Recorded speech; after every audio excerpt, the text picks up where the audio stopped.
Now the Three Martini Lunch with Greg Corombos and Jim Garrity. And welcome, everyone, to the Wednesday edition of the Three Martini Lunch, along with Jim Garrity of National Review. I'm Greg Corombos of Radio America.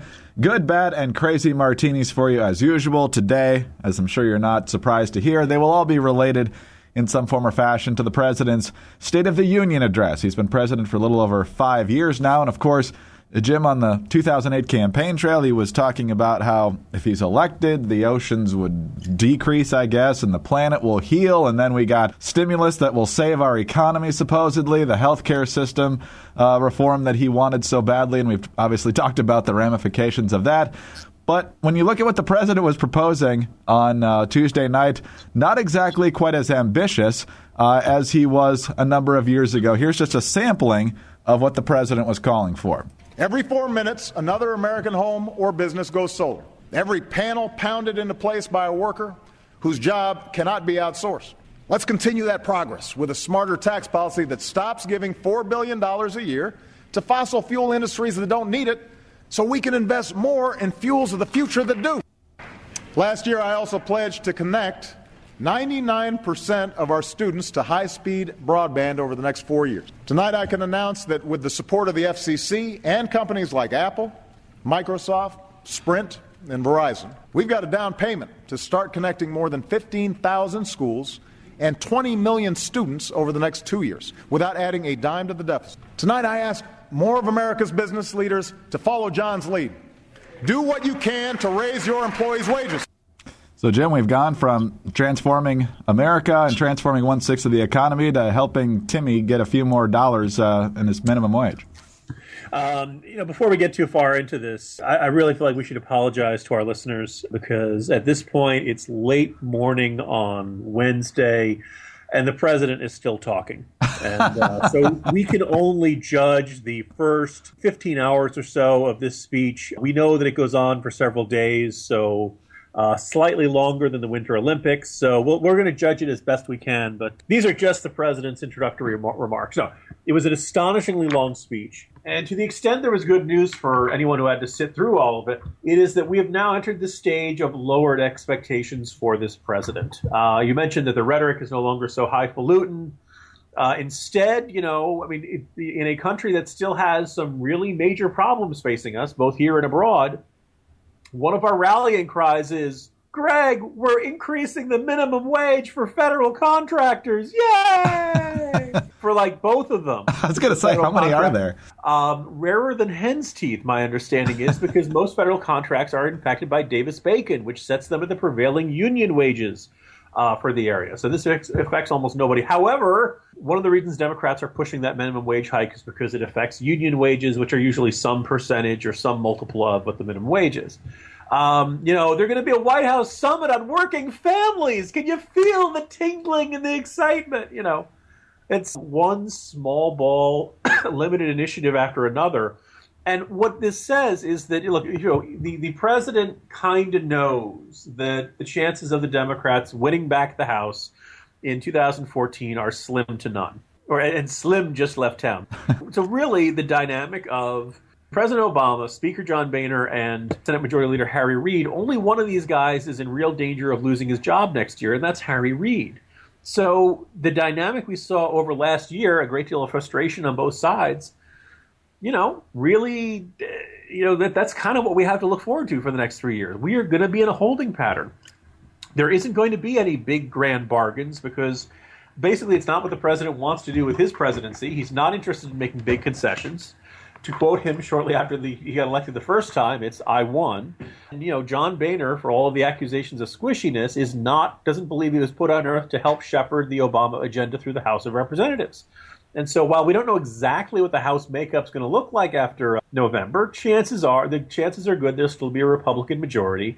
They'll still be mostly conservative, and they will be very wary of any administration proposals. Control of the Senate just makes it easier to prevent Obama's ideas, or if he has it, he can push it through one chamber but not the other. This is who we are and where we are. And unless there's a dramatic sea change in Obama's thinking, this is what we have for until January 2017.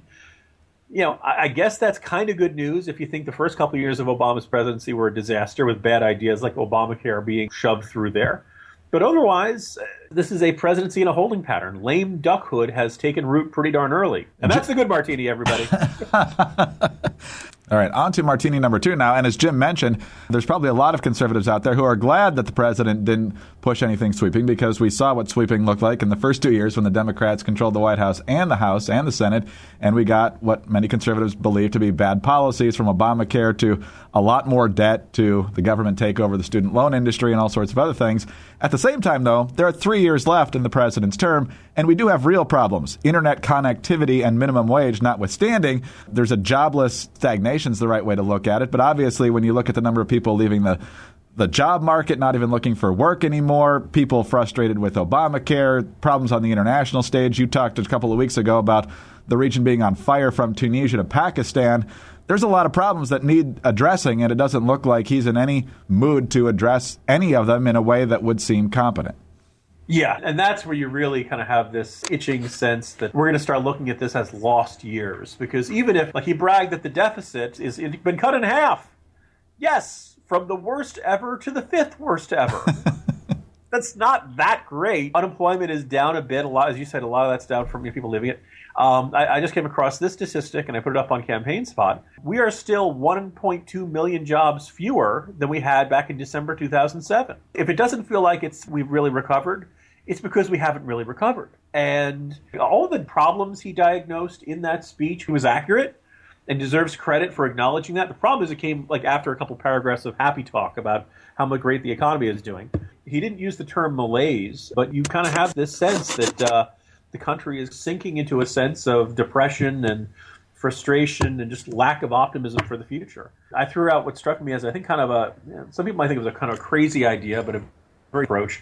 I've completely inversed my martinis today, Greg, because there's a part of me that feels like, presuming there's no giant crisis in Iran, and they don't develop a nuclear weapon, presume that the Middle East conflicts and bloodletting over there doesn't turn into some sort of major crisis on our shores. Presuming we ended 2016 in roughly the same state that we're in right now, I think the American people may be ready for a very different approach. And the Republican nominee will be able to say, America, you gave this approach 8 years. And they got the stimulus they wanted. They got the health care reform they wanted.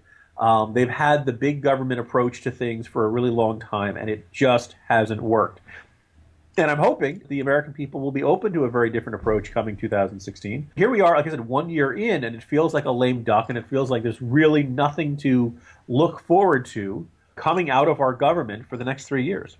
All right, on to martini number 3 now, and this is not related to the speech directly, but as everyone knows, the minute that the president says, "Thank you, God bless America," about 75% of the people in the audience, the members of Congress, bolt for the rotunda so they can be the first ones under the Klieg lights and have their response to the State of the Union even before the Republican response sometimes.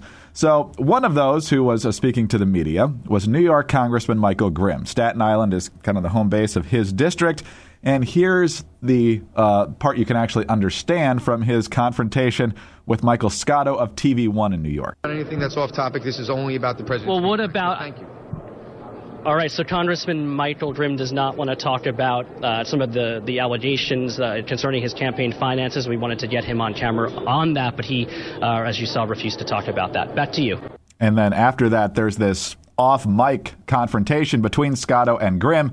We tried to clean it up, but you really can't understand it. So here's basically what happened. Grimm goes up to Scotto and says, "Let me be clear to you. You ever do that to me again, I'll throw you off this bleeping balcony. You're not man enough. I'll break you in half like a boy." Later, Grimm insisted that the reporter took a cheap shot at him. He says, "I was annoyed I was doing them a favor. The reporter took a cheap shot at the end, and I verbally took him to task. I was angry, and I had every right to be." Grimm says that the reporter blew it out of proportion because he went off topic. Jim, Britt Hume was saying on Twitter, the fact that this is getting this much attention means the speech was a dud, but it's still pretty bizarre behavior. It is true. It definitely deserves a rebuke. Threatening to throw somebody off a high balcony obviously is unacceptable behavior. If he were to do it, it would be a crime, although my understanding is that in Washington, D.C., throw a member of the D.C. press corps off a balcony is only a misdemeanor. We're not held in that high regard. I know he doesn't like getting questions about scandals or allegations of corruption, but you say no comment. And I think he handled it fine with that first one. No need to lose your cool. No need to threaten the guy. And it does kind of feel like that every once in a while, almost like clockwork, we get some member of the House delegation or some congressman, some GOP lawmaker who've never heard of, comes out and either says something stupid or does something stupid. Sometimes it's a big name like Bob McDonnell. But this was just a stupid thing for this guy to do. And he's got to know that, look, you're in the rotunda after the State of the Union, okay? This is cameras and microphones and about a bazillion witnesses are all around you. This is not the time to have a temper tantrum. So just egregious judgment on his part. I don't know whether these allegations are true or not, but look, when you run for Congress, you're going to have to get those kind of questions, all right? You're going to have to suck it up and be a big boy and deal with that and not throw a fit with something like that. So maybe it's time for the good people of Staten Island to contemplate a challenger. Maybe it's time for Michael Grimm to go back to his original career of writing fairy tales. And maybe this is a one-off. I'm just reminded of Bob Etheridge. I guess I'd just be glad that he didn't grab anybody by the neck and say, "Who are you? Who are you?" like Etheridge did. Yeah, a lot of WWE type chatter this week. First, you had Richard Sherman. Now this guy, they're both going to be in New York, I assume, this weekend. So Richard Sherman for Congress. He will shut down all those initiatives coming through the House. He will deflect it. He will block it. Yes, think before you speak, especially if you are a public figure. Jim, have a great day. I know you are out the next couple of days, but we'll talk to you Monday. See you Monday, Greg. Jim Garrity of National Review. I'm Greg Corombos of Radio America. Thanks for being with us today. And please join us again on Thursday. Charlie Cook will be in for Jim for the next edition of the 3 Martini Lunch.